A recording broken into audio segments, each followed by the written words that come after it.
Chers frères et sœurs, shalom, vous qui nous suivez de par le monde entier, moi c'est le prophète Michel Bokonga de l'église Rehoboth qui est ici dans la commune de Lemba sur avenue Semiliki numéro 40.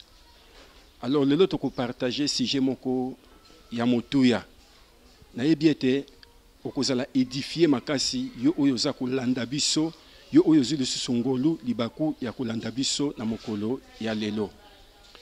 Bible lobi mon peuple périt faute de connaissance. Et Bible lobi nyoso ekoleka kasi loba na Nzambe ekoleka na soki mokete.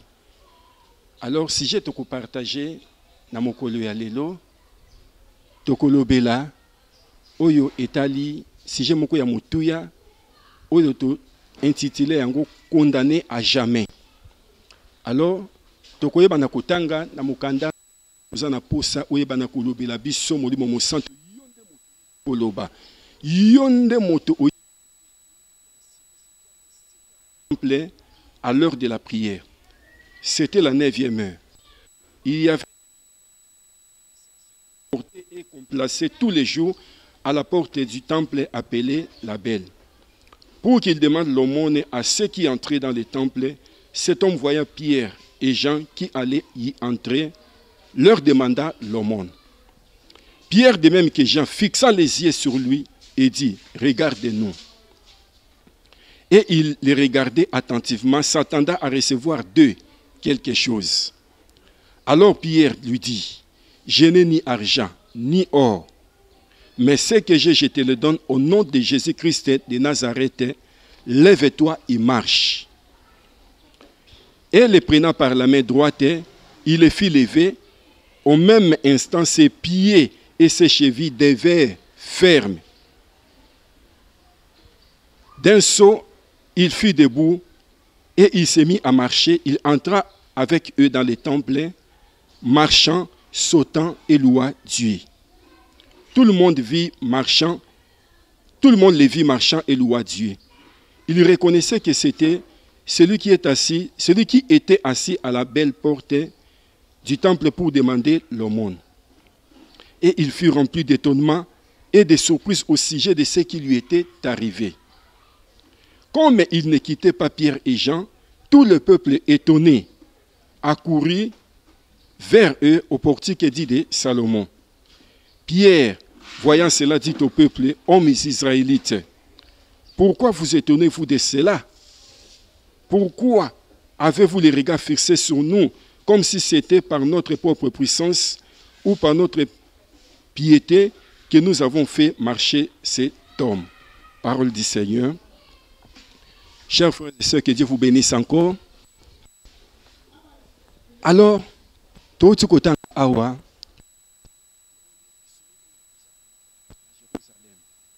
tout précisément na libanda ya temple.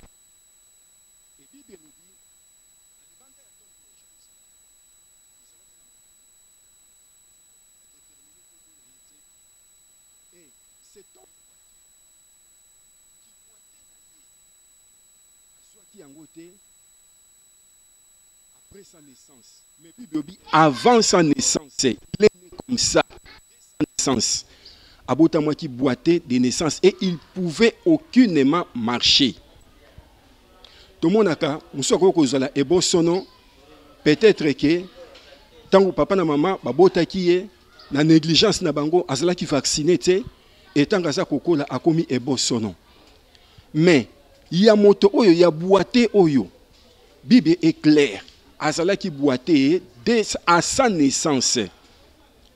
Makolo naye et koka écouter le matin nyo somi balé et abande ko fanda kaka na se. Et comme conséquence toyebi ba boité ba aveugle ba handicapé mingi bazaka batu moko baza marginalisé na société. Et moyen de vivre na bango ezalaka na kati ya mendicité. Ndenge moko pe ezalaki na boité oyo. Seul moyen de vivre na ye pour na azwa quelque chose ya ko vivre quotidiennement, c'était la mendicité. Et endroit précis oye aponaki pour exercer parce que comment qui profession na ye métier na ye c'était à l'entrée du temple. Bible lobi tango bato baza kokota et toyebi bato na mawa bazanga kate parce que Bible ebisi biso ete toyebaka na kopesa au monde eza likabo c'est-à-dire offrande oyo mwana na nzambe esengeli apesa na babola lokola ndakisa boite wana lokola ndakisa ba aveugle. Bible lobi ezalaki musala na ye tango nyonso bato baza kokota aza kotanda loboko bato ya mawa bazanga kate baza kopesa ye et ceux qui bapesi ye ti na fin ya journée libota na ye parce que abande ko ya wana libota na c'est-à-dire bandeko na ye ne bato bande ko sala nini ko sunga ye parce que akoya kotambola te il était boité bande ko mema ye batie na mukongo na tongo batiki ye wana ti na pokwa basali nini bazue lisusu bazongisi ye na ndako. Donc c'était son style de vie. Oh, na temple ezaki na 3 moments 3 heures ya prière. Na 3e heure prière ezalaki, na 6e heure prière ezalaki, na 9e heure prière ezalaki. Et Bible dit un jour c'était vers la 9e heure. Oh, na 9e heure na Israël, wana na temps ya Israël par rapport ya temps na biso 9e heure ezali vers 15 heures. Bible dit parce que c'était la dernière prière. Pierre na Jean baza koya bakota na temple. Tango baza koya bakota na temple, mutu oyo atali bango, atandi loboko, atie longi na mapo bapesa ye au monde, likabo ya mawa. Pierre, Bible bina Jean, bafungoli miso, batali mutu wana. Tango kaka mutu wana moni, boite wana moni batali ye, ami lobi kati na ye te. En tout cas, ndenge bato oyo batali nga boye, c'est que vraiment lelo, na kozwa grand montant. Na kozwa vraiment somme moko importante d'argent. Atondaki déjà na esengo. Mais Pierre na Jean, batikaki kotala ete. Et ye pas à kotala bango. Tikanga na yebisa yo. Mon frère, ma soeur, yo za kolanda ngai. Bible dit chaque jour, chaque chose est en son temps. Et il y a un temps pour toutes les choses sous le soleil. Et Dieu fait toutes les choses belles en son temps. Tikanga na yebisa yo. Problème oyo eza kotungisa yo. Et kotikala kaka seko na seko kotungisa yo te. Et kotikala kaka seko na seko konyoko la yo te. Dieu a fixé déjà un temps. Dieu a fixé déjà un moment pour résoudre ton problème. À ta problème mango eza makasi ndenge nini, mon frère, ma soeur. À ta problème mango eleki yo esilisi yo mayele ndenge nini, mon frère, ma soeur. À ta problème mango esukisi mayele minganga. Esukisi mayele ya bato ya mokili. Mais Bible dit ce qui est impossible aux hommes est possible à Dieu. Mutuana en aucun cas azalaki na likanisi ke un jour akoki kosala nini kokoma valide kolongwa invalide pe akoma valide. Mais tikanga na ebisa yo yoza kolanda ngai na koyebisa loko moko nzamba azali nzambo ya changeaka identité ya bato. Nzamba azali moto oyo, nzamba azali oyo alongolaka moto na bututu. Pe akomisi moto oyo atombwami oyo apambwami. Nzamba azali nzambe oyo asalaka impossible ekoma possible. Et pas inaye na dictionnaire ya nzambe impossible existaka te. Pierre na Jean bataliye et atondi sabi na esengo.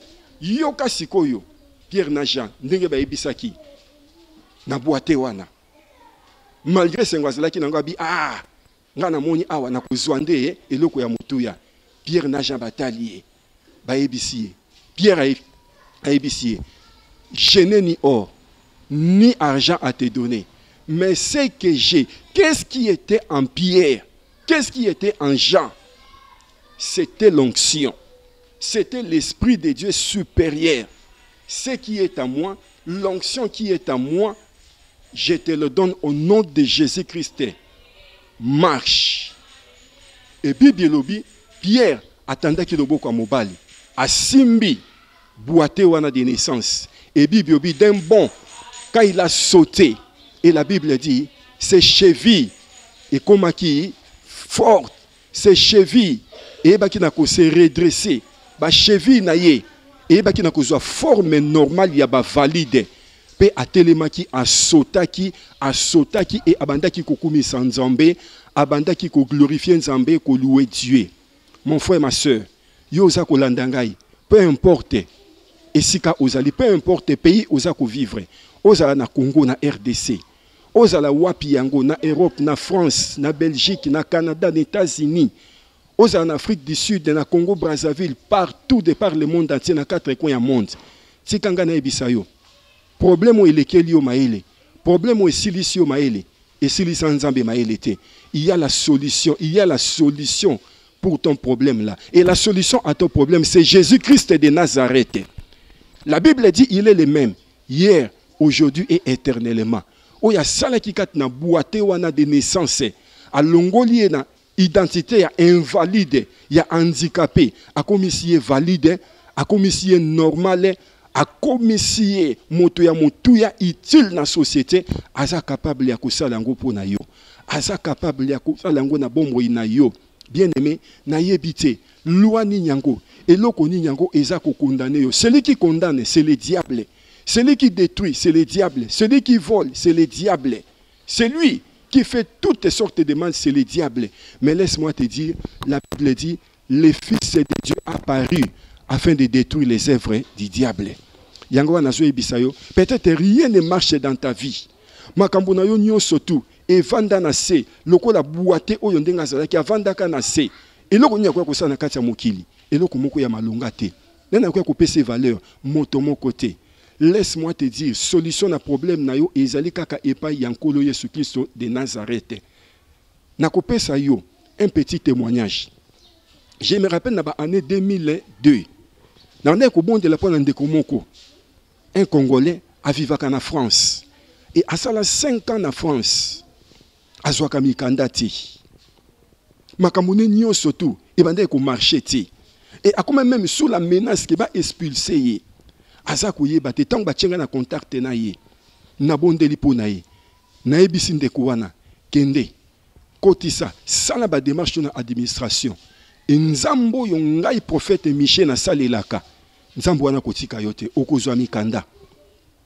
Mon frère, ma soeur, ndeko wana atindaki action de grâce na église na biso Rehoboth asombi bakiti et je priais pour ses frères et tant on a bondeli akei asali ba démarche azu avocat sambi et na moment ya kokata likambo bakati likambo na mais d'une manière défavorable ndeko wana soki mikanda te et ndeko wana bengi kazaki découragé na ebisi ndeko wana mon frère kubanga eloko moko te. Et pas in Nzambe, le mot impossible n'existe pas. Wana ezali diable alingia talisa yo ke makambu na yo ekoki jamais kotelema. Okotika la kaka ndenge wana. Pendengo za wana bakobengano okozonga na Afrique mais na yebisiye. Na yebisa ndeko wana kaka ndengo tchaki makono na France. Okotika la jamais kozala expulsé. Okozwa mikanda. Kotisa recours. Et le Dieu que moi prophète Michel je sers, Nzambo wana ko répondre favorablement. Et je vous dis, mes frères et sœurs, kaka ndenge alobaki, kaka ndenge na bimisaki maloba, kaka ndenge na prophétisaki liko na ndeko wana, tanga kotisaki recours, apesaki emikanda. Donc pour dire que Dieu est derrière la parole de ses serviteurs pour l'accomplir. Yango bibeza koloba na mukanda na 2 Chroniques 20:20, confiez-vous en Dieu et vous serez affermis, et en ce prophète et vous réussirez. Dieu est derrière la parole de ses serviteurs pour l'accomplir. Nzamende moto. Et c'est là qui Pierre kolobate. Mais c'était Jésus-Christ de Nazareth qui parlait en Pierre. Yangwana sur ses frères et sœurs, naebi problème na yote. Naebi bisiko vandité. De par le monde entier, yo yoza kolandangai et pas inanzambi hasard izalakate. Il est le maître et attend peu maître et à circonstances. Nzambende motaninga qui tenon. Oye bana kolandangai prophète Michel Bokonga na mokolo ya lelo. Na yango naza kosenga na yo. Problème oyo za na yango, na yebi yango te peut-être oza na mboka songolo pakala, oza na problème ya mikanda. Peut-être oza menacé na expulsion. Oza na problème ya kobota, ma sœur. Oza na problème ya ko concevoir. Oza na problème ya musala. Oza na problème songolo pakala esika ozali. Tikangana ebisayo et pas dans Nzambe impossible ezalakate. Dans mon ministère, na mona basine komba babota dans mon ministère. Dans mon ministère, na mona ba miracle ya ndenge na ndenge Jésus-Christ de Nazareth ko sala kati na ngai. Ce n'est pas moi, mais c'est Jésus-Christ de Nazareth. Yangwana, mon frère, ma soeur, et sika uzana lingo zana contact nangai. Problème uzana yango, na ebi yangote. Na lingi na peso numéro de contact nangai.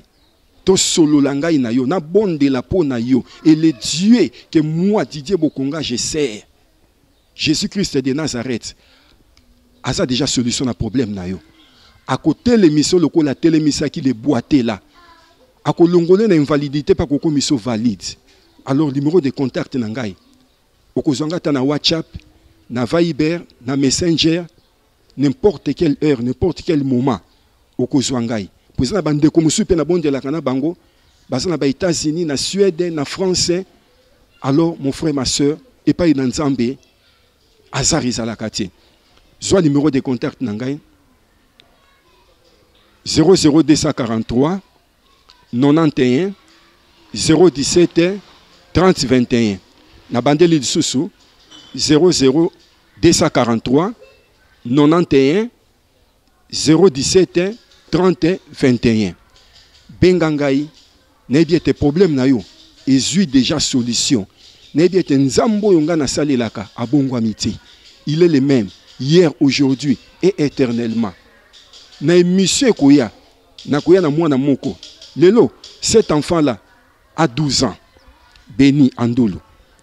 Na mona nzambe na ngai kosala miracle na naissance ya mwana wana. Na kopesa bino témoignage ya mwana wana. Donc mwana wana. Donc aza témoignage vivant ya ministère na ngai. Donc na mona que oui, nzambe vraiment azali nzambe à travers naissance ya mwana wana. Cette maman, la maman de cet enfant, en aucun cas elle ne pouvait concevoir, en aucun cas elle pouvait accoucher. Mais moi na ona botama na miracle moko. Je crois l'andanga na émission koya, moi na ona akozala et na ko témoigner oyo nini eleka na naissance ya mwana wana. Yo na ko yebiso kaka mon frère ma soeur, zala na konzima. Na ko bondela po na yo. Nga na nzambe te. Nga na sa simple instrument on nzia na nani Jésus-Christ asalaka. Mais quant à toi, aie la foi. Yango bibeza koloba ne t'ai-je pas dit que si tu crois, tu verras la gloire de Dieu. Tikanga na ebisa yo soki osana konzima loboko na nzambe ata ozali wapi yango na 8000 km ya Kinshasa, na 2000 km, na 100 mètres ya Kinshasa, na 20 000 km, na 13 000, na 15 000 partout. Laisse-moi te dire, ça na konzima. Tu as déjà konzima. Et nzambe onga na selaka na zobonde la pona yo sikoyo. Nebete loboko na nzambe wana ekokangola yo. Loboko na nzambe wana ekotelemisa yo. Boate moko invalide moko azokoma valide, azokoma important na société. Okolongwa kosenga okokoma un adorateur. Et bato bakokoma bakomituna est-ce que yeto yete ezali yo.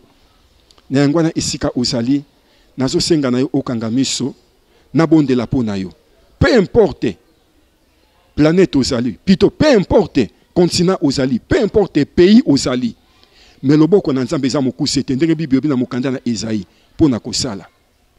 Mona monene na nzambe. Kotala na likambu na yo wana te mona yango pamba. Vous savez David devant Goliath, attaque monene ya Goliath était. A élevé ki kaka nzambe plus ande ko élever nzambe plus Goliath ande ko koma moke. Yango ne siko zali tozo bondela kanga misu na yo zana konzima et je prie pour toi. Seigneur Père de gloire, aux Nzambe, Jésus-Christ de Nazareth, c'est toi qui m'as envoyé. C'est toi qui m'as appelé. N'ayez bien été, tu es le Dieu qui fait toutes choses bonnes en son temps. Ces boîtes-là, à oumela qui n'a qu'à invalidité, mais au temps fixé, au moment favorable, au visiteur qui est, au kangola qui est, au télémissa qui est, à l'ongwa qui n'a rien, il y a invalide et à comment qui valide. Naïbité, peut-être il y a un boîtier quelque part. Par boîtier, nous avons un moto makambonaï et marchakate. Moto ba condamna ba bi ki akobotate. Oyo ba miyo mese lié libumu tondi na kati ya libumu. Moi concevoir ezate. Mama, esiko zo landanga loboko na nzambe esimba yo. Loboko na nzambe zo longola ba miyo mwana ba vi brom ezo longola maso ezala libumu na yo kiste. Yamba mabota na yo au nom de Jésus-Christ de Nazareth. Pe on de kozo bundana. Okoti bana bimisation songolo pakala otamboli ba pays ndenge na ndengo luka kamikanda ozwa kamikanda te metika loboko na nzambe esimba yo loboko na nzambe eyebana kopesa yo mikanda faveur na nzambe ekito na badémarche oza kosala zwa mikanda na yo au nom de Jésus-Christ de Nazareth ozala wapi yango na monde entier zwa mikanda yekababa oza lisusu moto ya kobatama batama te oza lisusu clandestin te nzambe oyo nga nasalaka lelo alongoli yo na identité ya clandestin okomi moto moko ya zwi mikanda reçois cela au nom de Jésus-Christ yo oza un problème ya mosala ndeko na ngai esiko oza koyamba ngai yamba mosala na kombo na Yesu Kristo oza na problème ya mbongo problème songolo pakala Jésus-Christ de Nazareth le Dieu que moi je sers zwa solution na problème na yo dans le nom de Jésus-Christ loko monkembo nkolo Yesu Kristo ezonga epai na yo parce que je sais que tu m'as toujours exaucé. Tu n'as pas changé, tu ne changeras jamais. Tu es le même hier, aujourd'hui et éternellement. À toi la gloire, à toi l'honneur, au nom de Jésus-Christ. Amen. Bien-aimé, Nzambe apambola yo. Numéro ya contact aussi. Benganga n'importe quel moment. Toko solo la. Et nakobonde la pona yo. Nakobanda ko sungo na mabondeli. Na tchembongo liboso te. O pesanga boy, o sala boy, o te Bible vous avez reçu gratuitement donné gratuitement. Bien-aimé, loboko na nzambe wana eko sala kati na yo. Nzambe wana zali solution déjà na problème na yo. Nzamba pambola yo, tomonani na kombo na Yesu Kristo. Amen.